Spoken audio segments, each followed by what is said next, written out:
So in this video, I'm going to show you how I currently sentence mine in Korean using Manatan. It's a free tool that is still in development, very active development, and you can use this to sentence mine not just novels, but also manga and anime or any other sources. And in the future, there will be support for YouTube also. So that's really interesting. This works on iOS, Android, and desktop. So first is a demo of how it actually looks like. Say I'm reading a book and I don't know a certain word, I don't know what it means. I can just click it and I get the definition. So this is the definition of the word. And then if I want to add it into Anki, I can just click add to Anki, and then immediately adds it into Anki. And if I click it again, I can open it in Anki.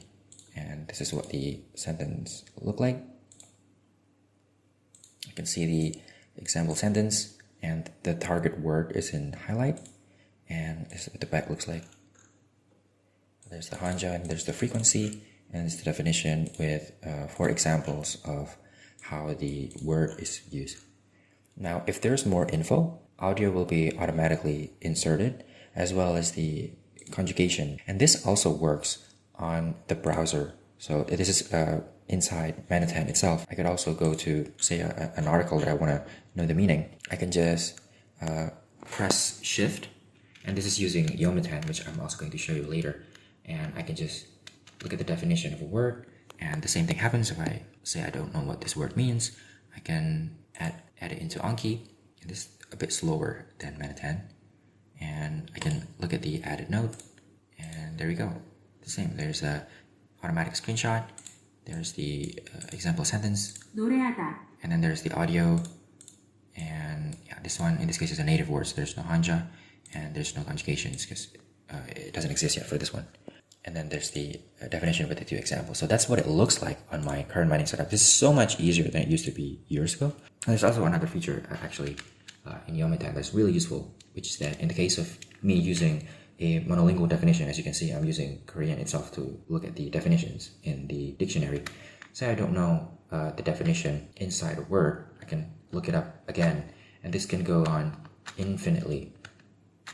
So that's really, really useful in the case of like trying to understand the meaning of a certain word in a much more rich and elaborate way using the language itself.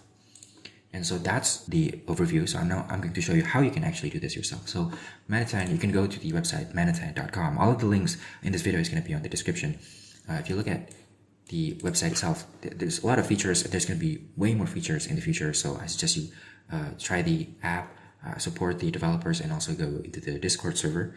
If you have any questions and any troubles, the development team is very active, and there's a lot of, the community will help you set it up for you. And yeah, so you want to go here, you want to download now, and then you choose the version that you want to use. And then once you do that and you open the app, it will look like what I showed you earlier. So it looks like this. I've removed some of the features in here because from the settings. But you want to go to the Manatan settings, and then this is the pop-up dictionary feature.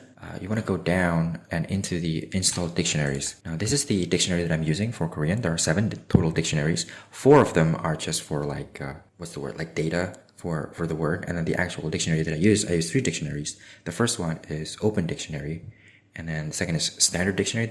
And then the last one is the KR-Dic Standard from Naver, I believe. And yeah, this is the 3 that I choose to use. Where I download this from is from this GitHub page. This is from one of the contributors in the Korean learning community, and this one is one of the developers themselves from Yomitan. Again, link is in the description. There's a lot of versions that you want to use. This frequency and IPA. This IPA is the same as the Hadum that I'm using here, the pronunciation for the word. And then, so for example, in this one, here's another test that I did. Is that this is the word, and then this is the actual way you pronounce it. There's a difference in the in Korean. This is called 상시역, which is like tense version of the letter. And so if you haven't studied the nasalization rules, there are like 9 rules in Korean that governs sound change rules. It gives you the actual pronunciation. That's really nice. And then another one that I use is this Easy 100 Korean. This gives you the frequency of the word. The third one is hanja, which is obvious, is the Chinese character dictionary. And the conjugations ones, this is not perfect yet. I may fix it myself if there are no updates from the developer. But basically this conjugation one, this is really hard. This is probably the biggest reason why like Korean is really hard to parse, say, compared to, I don't know, Japanese or Chinese, because there are a lot of the words, they call it the morpheme, like the lowest unit of the word, the lemma. They come up multiple times in a search, and the dictionary can only have that one entry, so you have to deconjugate it. You have to remove all the grammar attached to it, and so yeah, it's a pretty complex stuff. And yeah, this helps sometimes, but I don't necessarily need this. I only have this because I can add that extra info inside my Anki card. I don't necessarily need this. It's only for beginners. Even then, you don't necessarily need this that much, because once you memorize the most common grammar, or say the most common 100 to 200 grammar forms, you would be able to distinguish this really easily, so you don't necessarily need this. Again, so you can download it here. I personally use the co-NKR here with the examples, IPA, frequency, and then I use the monolingual standard dictionary with example, and the monolingual open dictionary. Open dictionary is the most complete. That's why I put it at the top here, because it's the most complete. It has like more than 200,000 entries in the dictionary. And then from the other one, from the other repo, there's the conjugation, there's the hanja. I just use these two.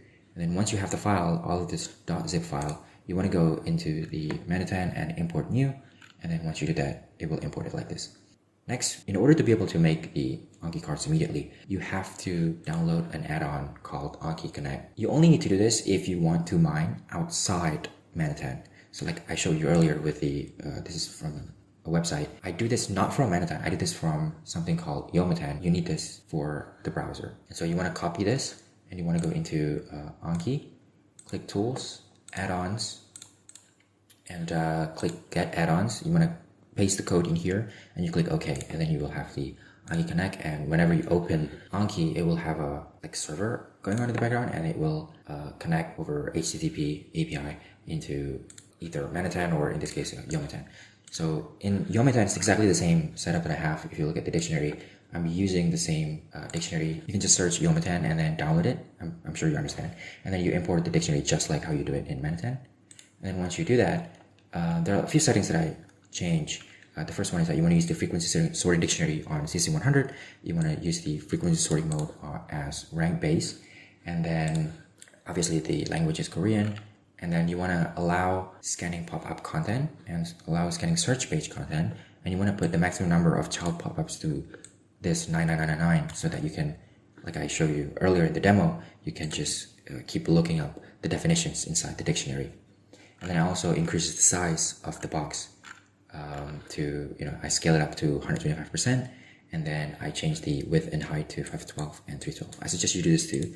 Depending on your liking, I think it looks better like this. And then for the Anki is basically the same. If you look at my configuration for the fields, it looks like this if you want to copy it.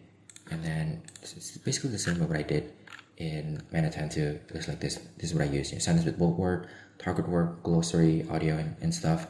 And basically it maps out which part of the dictionary will go inside the Anki node type. Yeah, that's basically what I did. I made this myself. It's not that hard to make. And yeah, so that's basically it.